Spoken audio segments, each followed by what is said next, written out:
All എന്തൊക്കെയാ സുഖല്ലേ? അപ്പോൾ അബ്സ്കോണ്ടഡ് മല്ലൂരിൻ്റെ പുതിയൊരു വീഡിയോയിലേക്ക് ഏവർക്കും സ്വാഗതം. അപ്പോൾ നമ്മളിപ്പോൾ ഉള്ളത് ഈ ഒരു കനത്ത വെളുപ്പാങ്കാലത്ത് ഞാനിപ്പോൾ ഉള്ളത് കേരളത്തിലല്ല. കേരളത്തിൽ 2500 കിലോമീറ്റർ ഇപ്പോഴുള്ള രാജസ്ഥാൻ്റെ മണ്ണിലാണ് ഞാനിപ്പോൾ നിൽക്കുന്നത്.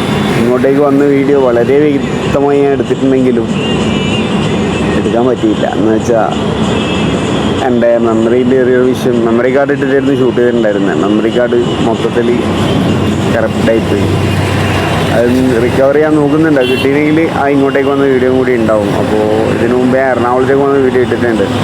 അത് ടോട്ടൽ ഒരു 5-8 ആൾ കണ്ടിട്ടുണ്ട്. വലിയ ക്വാളിറ്റി ഒന്നും ഇല്ലയെന്ന് എനിക്കും അറിയാം. പക്ഷേ എനിക്ക് ഇതിലേക്ക് നമുക്ക് തിരിച്ച് വരണം എന്നുള്ളൊരു തോന്നലിങ്ങനെ വന്നുകൊണ്ടിരിക്കുന്നുണ്ട്. അതുകൊണ്ട് അതിങ്ങനെ വീഡിയോ എടുത്തുകൊണ്ടിരിക്കുന്നത്. അപ്പോൾ ഞാൻ രാജസ്ഥാനിലെത്തിയിട്ട് 3-ാമത്തെ ദിവസമാണ്. 2 ദിവസമായി ലോഡൊന്നും ആയിട്ടില്ല. ഞാനിപ്പോൾ പോകുന്നത് ഇവിടത്തേക്കാണ്, നമ്മളെ ജയ്പൂരിലേക്കാണ്. ജയ്പൂർ ഒരു ഇതായിട്ടുണ്ട്, നമ്മളെ ബുക്കിംഗ് ഓഫീസ് ഏകദേശം സെറ്റായിട്ടുണ്ട്. അവിടെ പോയിട്ട് ബാക്കി കാര്യങ്ങൾ നോക്കണം. അപ്പോൾ എടുത്തിട്ട് വന്ന വണ്ടി വെച്ച് കഴിഞ്ഞാൽ ഹാവ് നോ സർപ്രൈസ്. ഇതിനെ കൊണ്ട് തന്നെ എത്തിയിട്ടില്ല. രാജസ്ഥാനിലെ ഏതോ ഒരു മൂലക്കളിലെ അണ്ണ നമുക്കൊരു ചായ ആക്കി തരുന്നുണ്ട്. ഇത് കിട്ടില്ല, ഒരു വൈബ് സ്ഥലം, ഇത്രയേ ഉള്ളൂ. 2 ദിവസത്തെ ഒരുപാട് വീഡിയോസ് ഉണ്ടായിരുന്നു, പക്ഷെ എല്ലാം മിസ്സായിപ്പോയി. എന്താ ഒരു ഗൾഫിൻ്റെ ഒരു ഫീൽ തന്നെ കേട്ടോ രാജസ്ഥാൻ. അപ്പോൾ ഇതാണ് രാവിലത്തെ ചായ. ചായ വെച്ച് കഴിഞ്ഞാൽ ഇഞ്ചിയെല്ലാം കുത്തി കലക്കിയിട്ട് എന്തെല്ലോ പഞ്ചാര മധുരമെല്ലാം ഇട്ടിട്ട് ഒരു സാധനം തിരിഞ്ഞാണ്. എന്തായാലും കുഴപ്പമില്ല, അൽഹംദുലില്ലാ നല്ലതാണ്. പിന്നെ ഒരു ബിസ്ക്കറ്റും ഇതൊക്കെയാണ് ബ്രേക്ക്ഫാസ്റ്റും കാര്യങ്ങളൊക്കെ നമ്മൾ തുടങ്ങുമ്പോൾ.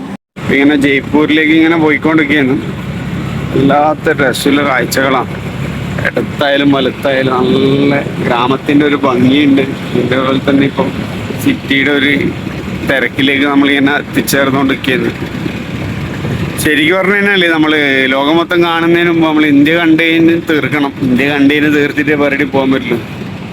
ഇത് നിംസ് യൂണിവേഴ്സിറ്റിയാണ്, നമ്മളെ വലിയ യൂണിവേഴ്സിറ്റിയാണ്. സത്യം പറഞ്ഞാൽ എനിക്ക് അറിയില്ല. എൻ്റെ ക്യാമ്പസാണ് അവിടെ കണ്ടുകൊണ്ടിരിക്കുന്നത്. പിന്നെ ഇവിടെ ഇത് എനിക്ക് തോന്നുന്നത് ഇതൊരു എഡ്യൂക്കേഷണൽ വില്ലേജ് ആണെന്ന് തോന്നുന്നു. അവിടെ മിത്ത് യൂണിവേഴ്സിറ്റി കാണുന്നുണ്ട്. ഇത് അടുത്ത ഇവിടെ സംഭവം എന്ന് വെച്ച് കഴിഞ്ഞാൽ സ്വാശ്രയ വിദ്യാഭ്യാസം, അതുപോലെ തന്നെ നമ്മളെ ഈ പ്രൈവറ്റ് യൂണിവേഴ്സിറ്റികൾ ഒരുപാടുണ്ട്. അതിനെ കൊണ്ടാന്ന് തോന്നുന്നു അങ്ങനെ ഒരുപാട് കാര്യങ്ങൾ കാണുന്നുണ്ട്. എന്താ ജയ്പൂരേക്ക് ജ്യോതിറാവു പോലെ ജയ്പൂരേക്ക് ഇനി നമുക്ക് 40 കിലോമീറ്റർ അല്ലേ. ശരിയായ ഒരു കാലാവസ്ഥ. ചില സമയത്ത് ചൂടായിരിക്കും. ഒരു ഗൾഫത്തെ ഒരു സെയിം കാലാവസ്ഥ പോലെ തന്നെ സെയിം വൃക്ഷങ്ങളും മറ്റേതെല്ലാം ഇവിടെ കണ്ടുകൊണ്ടിരിക്കുന്നത് രാജസ്ഥാനിൽ. ഞാൻ ഒരുപാട് വീഡിയോസ് എടുത്തിട്ടുണ്ടായിരുന്നു, എല്ലാം മിസ്സായിപ്പോയി. എന്ത് ചെയ്യാനാ, പറഞ്ഞ കാര്യമില്ല, എടുക്കൽ തന്നെ. ഇതിപ്പോൾ നമുക്ക് കുറച്ച് ഇറക്കാൻ കിട്ടുന്നു.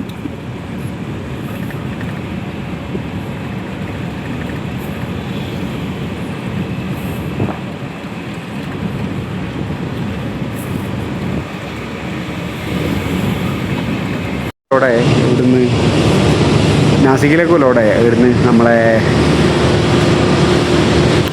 ജയ്പൂരിൽ നിന്ന്. അപ്പോൾ ഇത് പശയിലുണ്ടാക്കുന്ന ഒരു കമ്പനിയാണ്. ആ കമ്പനീൻ്റെ എന്താ പറയുക ക്വാർട്ടേഴ്സിന് അതിൻ്റെ സ്റ്റാഫാണ് പോകുന്നത് നാസിക്കിലേക്ക്. അപ്പോൾ അതിൻ്റെ പരിപാടി ഇങ്ങനെ ചെയ്തുകൊണ്ടിരിക്കുന്നു. ഇപ്പോൾ ലോഡും കാര്യങ്ങളൊക്കെ ആയി.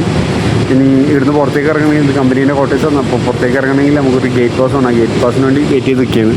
പിന്നെ ഇത് വേറൊരു സാധനം എന്ന് വെച്ച് കഴിഞ്ഞാൽ ഇത് ഞാൻ കണ്ടിട്ടുണ്ട്. ഇതുവരെ നമ്മളെ വണ്ടിക്ക് ഇല്ലാത്ത സാധനമാണ്.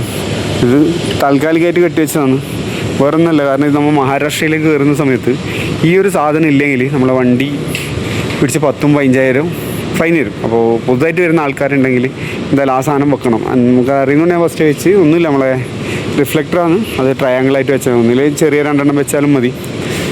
പിന്നെ വേറെ ശ്രദ്ധിക്കേണ്ട കാര്യം എന്ന് വെച്ച് കഴിഞ്ഞാൽ ലോങ് ഓടാൻ ഉദ്ദേശിക്കുന്ന ആൾക്കാരാണെങ്കിൽ i5ലേക്ക് പോകുന്നതായിരിക്കും ഏറ്റവും നല്ലത്. കാരണം പാസിങ്ങിൻ്റെ ഭയങ്കര ഇഷ്യൂ ആണ്. 2 സ്ഥലത്ത് നമുക്ക് മഹാരാഷ്ട്രക്കാരനെങ്കിൽ തൂക്കിയേ പറ്റും. മഹാരാഷ്ട്രക്കാരാണ് നമുക്ക് എങ്ങോട്ട് പോകാനും കഴിയില്ല. അപ്പോൾ വണ്ടീൻ്റെ കണ്ടീഷൻ ഇങ്ങനെയുള്ള ഫുള്ള് ചളിയെല്ലാം കിട്ടിയിട്ട് നാളെ എന്തായാലും നാട്ടിലെത്തിയിട്ട് എപ്പോൾ നാട്ടിലെത്താൻ അറിയില്ല. നാട്ടിലെത്തിയിട്ട് ഇപ്പോഴത്തേക്ക് വാഷ് ചെയ്യണം. പിന്നെ സെറ്റും കാര്യങ്ങളൊക്കെ ആക്കിയിട്ടുണ്ട്. നമുക്ക് പതിയെ കാണാം. അപ്പോൾ എല്ലാം പറഞ്ഞ പോലെ ശരി. ഇതിലാകുമ്പോൾ ആയിരിക്കും എന്തോ വലിയതോ വണ്ടി പോകുന്നു, അതൊരു വലിയ ലോഡ്. പക്ഷെങ്കിൽ അത് പറഞ്ഞാൽ വിശ്വസിക്കില്ല. ഒന്നെങ്കിലും ഒരു ട്രാക്ടർ അല്ലെങ്കിൽ ഒരു പിക്കപ്പ് വിളിച്ചുകൊണ്ട് പോകുന്ന സാധനമാണ്. ചോളം കട്ട് ചെയ്ത സാധനം. ഞാൻ പറഞ്ഞില്ലേ, ട്രാക്ടർ വിളിച്ചുകൊണ്ട് പോകുന്ന സാധനം ഒക്കെയാണ്. ഫസ്റ്റ് ഡീസൽ അടിയാണ് നടന്നുകൊണ്ടിരിക്കുകയാണ്. നമ്മൾ ഏതോ ഒരു പമ്പിലില്ല, ഏതോ ഒരു പമ്പിൽ നിന്ന് എന്തോ അടിക്കുന്നുണ്ട്. ഇപ്പോൾ പറഞ്ഞ പോലെ ധാബകളുടെ സംസ്കാരം. വണ്ടിയുടെ എത്തിയിട്ടുണ്ട്.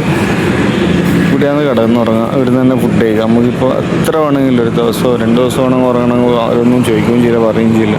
ഇതുപോലെ ഉണ്ടാവും ഹോട്ടലുകൾ, ഇതേപോലെയുള്ള പരിപാടി ഉണ്ടാകും.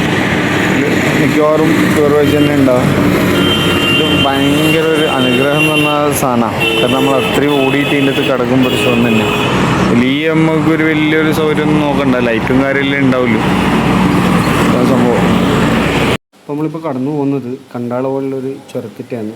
ഈ ചുരങ്ങളിൽ ഒരുപാട് സ്വപ്നങ്ങൾ ഇവിടെ വെച്ചിട്ടില്ലാണ്ടായിട്ടുണ്ട്. പറയാൻ കാരണം എന്ന് വെച്ച് കഴിഞ്ഞാൽ ഏറ്റവും കൂടുതൽ ആക്സിഡൻ്റ് നടക്കുന്ന നോർത്തിലെ ഒരു ചുരത്തിൻ്റെ മുകളിലാണ് നമ്മളിപ്പോൾ പോയിക്കൊണ്ടിരിക്കുന്നത്.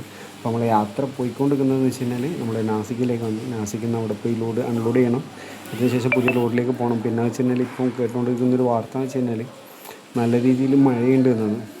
ഈ റെഡ് അലേർട്ട് വന്നതെന്നാണ്. നമുക്ക് നേരത്തെ മഴ കിട്ടിയിട്ടുണ്ടായിരുന്നു. ഇപ്പോൾ മഴയൊന്നും കാണുന്നില്ല. എന്തായാലും ബോംബെയിൽ നല്ല മഴയാണെന്നാണ് അറിയാൻ പറ്റിയിട്ടുള്ളത്. അപ്പോൾ എല്ലാവരും വീഡിയോസ് തുടർച്ചയായിട്ട് കാണണം. നിങ്ങൾ കാണുന്ന ഓരോ വീഡിയോസും അതുപോലെ തന്നെ നിങ്ങൾ തരുന്ന സപ്പോർട്ടുമാണ് എന്നെ ഇങ്ങനെ മുമ്പോട്ടേക്ക് നയിച്ചുകൊണ്ടിരിക്കുന്നത്. പിന്നെ ഈ ചുരം ഒന്നൊന്നര ചുരം. കാരണം നമ്മൾ കാണുമ്പോൾ ഇത് ചെറുതുപോലെ തോന്നും, പക്ഷേ ഭയങ്കര ഡിഫിക്കൽട്ടായിട്ടുള്ളൊരു ചുരം തന്നെയാണ്. കയറുന്ന വണ്ടികൾ, ഒരുപാട് വണ്ടികൾ മേലോട്ട് ക്ലച്ച് തീർന്നിട്ടും അതുപോലെ തന്നെ ഓവർ ഹീറ്റായിട്ടുള്ള നിർത്തിയിട്ടുണ്ട്. ഇതാണ് നിങ്ങൾ ഈ ചെറിയ വലിയ വണ്ടികളൊക്കെ അങ്ങനെയൊക്കെ കാണുന്നതെന്ന്. ഓക്കെ, അപ്പോൾ ശരി, ബൈ ബൈ.